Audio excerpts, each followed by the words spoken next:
Welcome, ladies and gentlemen. So what I'd like to do is show you how to solve literal equations. And when we're solving literal equations, we're basically going to solve for a certain variable. So you can see in each of these are be formulas, but they're literal equations because they have more than one variable.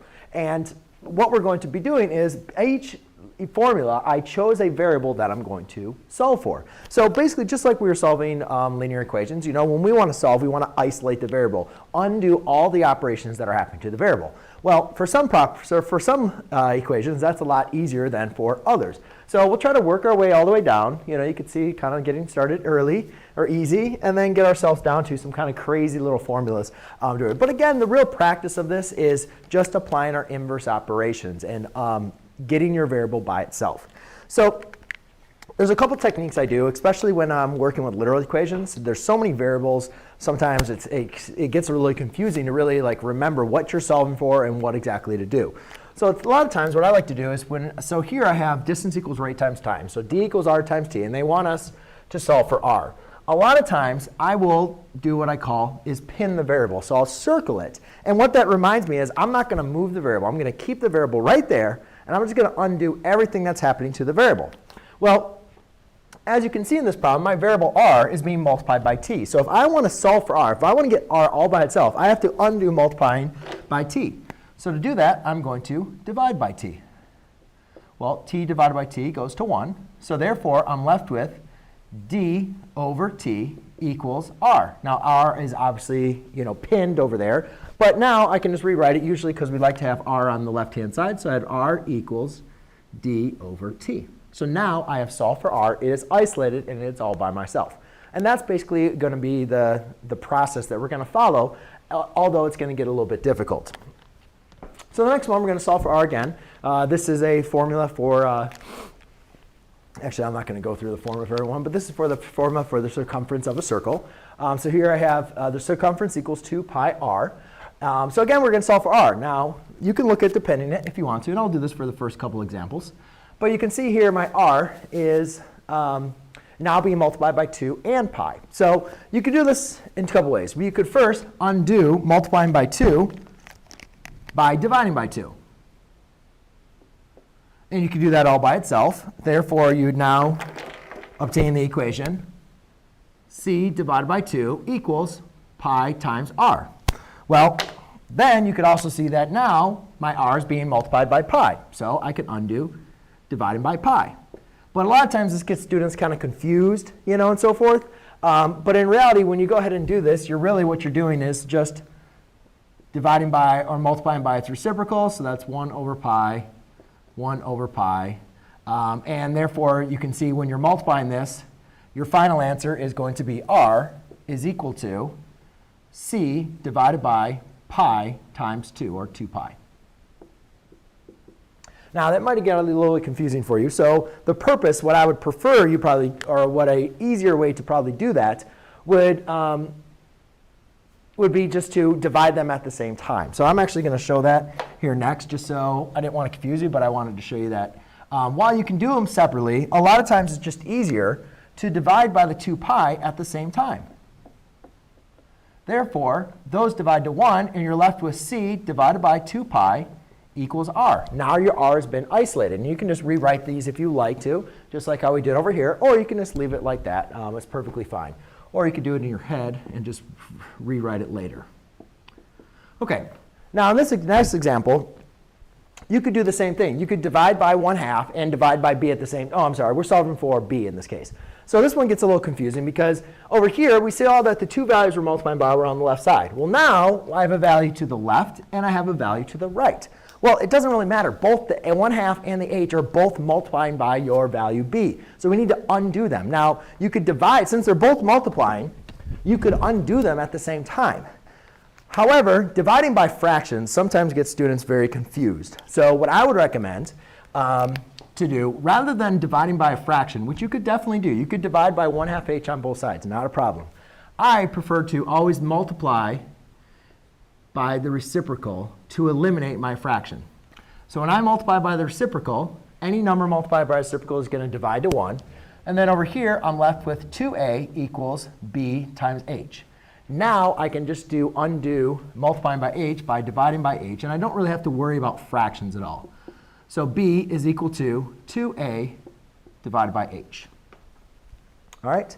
In the next example, this is another great example of now having to deal with a fraction and using the reciprocals. However, remember, if you look at your value c, my c is being multiplied by 9/5 and it's being added by 32. Remember, when you're solving using your inverse operations, you want to use the reverse order of operations. We always want to undo addition and subtraction first, and then undo multiplication and division. So first thing I'm going to do is subtract a 32 on both sides. Because you can see my variable c is being multiplied by 9/5, and it's being added by 32. So therefore, I now obtain f minus 32 equals 9/5 c. So again, to eliminate my 9/5, I could divide by 9/5 on both sides, or I can simply just multiply by the reciprocal on both sides. The one thing that's really important, though, when you're doing a problem like this is just remember you have to, when you're multiplying both sides, you have to put this in parentheses because you're applying distributive property. You're multiplying this 5/9 times the f and times the negative 32. Anyways, this goes to 1 here. And when you apply your distributive property here, this is important to kind of know. We have c equals 5/9 f. And then over here, you could divide this, or what you could see is do 5 times negative 32 over 9. Well, 32 over 9 doesn't simplify actually at all. So you know what? I'm just going to leave that as is. For some reason, I was thinking that divide. I don't know why I was thinking that. OK, so you could leave that, or you could multiply that through. I'm just going to leave that out for time purposes. So 5/9 times f minus 32. And again, all you'd have to do is multiply that out if that was a certain answer. But since we're just solving for f for time purposes, because I have a lot of other videos to go through, I'm just going to leave it like that. But then you could easily just go ahead and apply distributive property. Now, over here, we're solving for L. So we're going to do the same thing. But where this we were subtracting by 32, now what we're going to be doing is seeing what's adding to my L is not a number, but it's 2 times W. But I'm going to do the same operation. Subtract a 2W on both sides. So I have P minus 2W equals 2L. Now you can see my L is being multiplied by 2, so I'll undo 2. So instead of multiplying like by the reciprocal here, or which really is the same thing, dividing by 2 is the same thing as multiplying by 1/2, I'll divide by 2.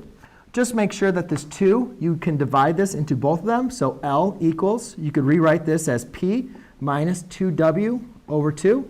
Or you could write that as P over 2 minus W.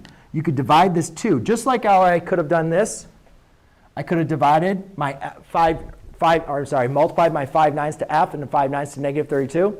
I also could divide this 2 into the p and 2 to there to write it as another simplified version. So just another way you could write the problem out. Now, in this example, we're going to be dealing with some problems that we're going to have squared. So hopefully, back and through your problems, you recognize that when we have squared numbers, to undo squaring, you could take the square root. So in this case, we're solving for r. Again, the main important thing we want to do is isolate the variable. So you can see my r is being multiplied by pi. So I am going to divide by pi. Therefore, I have a divided by pi is equal to r squared. So to undo squaring, I have to take the square root. A lot of times we don't write the 2 as the index. But remember, when we're introducing the square root, we want to make sure we include the plus or minus. The square root of r squared, that's going to simplify now to r equals plus or minus the square root of a over pi. And that would be that final answer. Over here, now we have our, we want to solve for b1. So in this example, we have b1. And what's difficult about this one is it's inside of a parenthesis. So there's a couple different ways we could go about this. The best thing I would say is to get rid of the parenthesis. And to do that, what we'd have to do is, we could distribute it, or we could just get rid of the fraction. And again, as I went over here, to get rid of these fractions, multiply by the reciprocal. So I'm going to multiply by the reciprocal on both sides.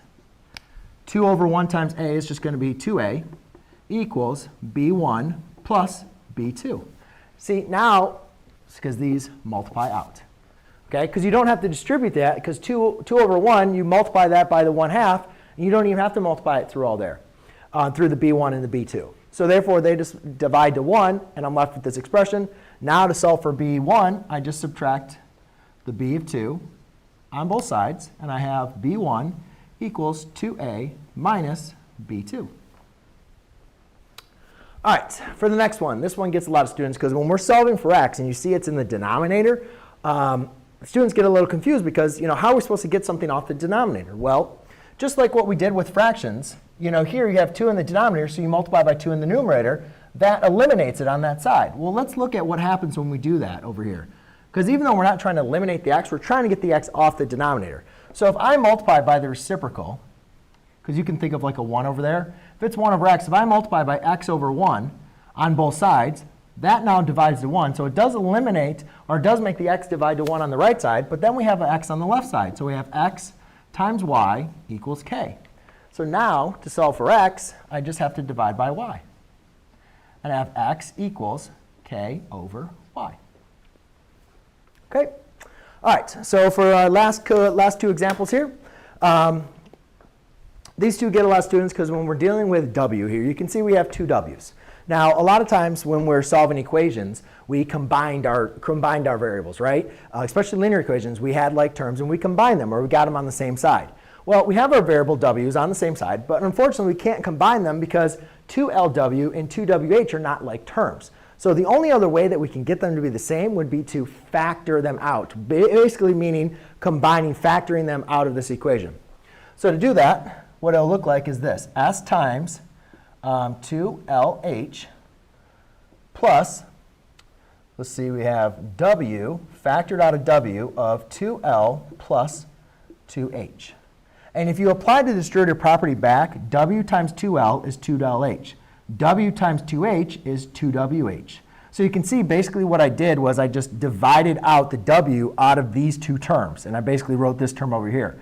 Now you can see my variable w. I'm just going to undo what's happening to w. And it looks really confusing, but in reality, it's no different than this problem. My w is being multiplied, and it's being added by another term. So I'm just going to undo the adding of the term and then undo the multiplication. So the first thing I'll do is undo the adding of 2lh on both sides. So I have s minus 2lh equals w times 2l plus 2h. Now, to undo multiplying 2l times 2h, I'm just going to divide by a 2l plus 2h on both sides. Therefore, my final answer is w equals s minus 2lh divided by 2l plus 2h. All right, last but not least here. Here what we're doing is we're solving for h. You can see this one looks really, really crazy, but in reality, guys, I only have one h, right? So my h is being multiplied by 2 pi r, as well as being added by 2 pi r squared. So all I simply need to do is just like what I did over here. I'm just going to subtract a 2 pi r squared from both sides. So therefore, I now have s minus 2 pi r squared plus 2 pi r h, equals 2 pi rh. Now, to undo multiplying of 2 pi r, I'm just going to divide them all at the same time.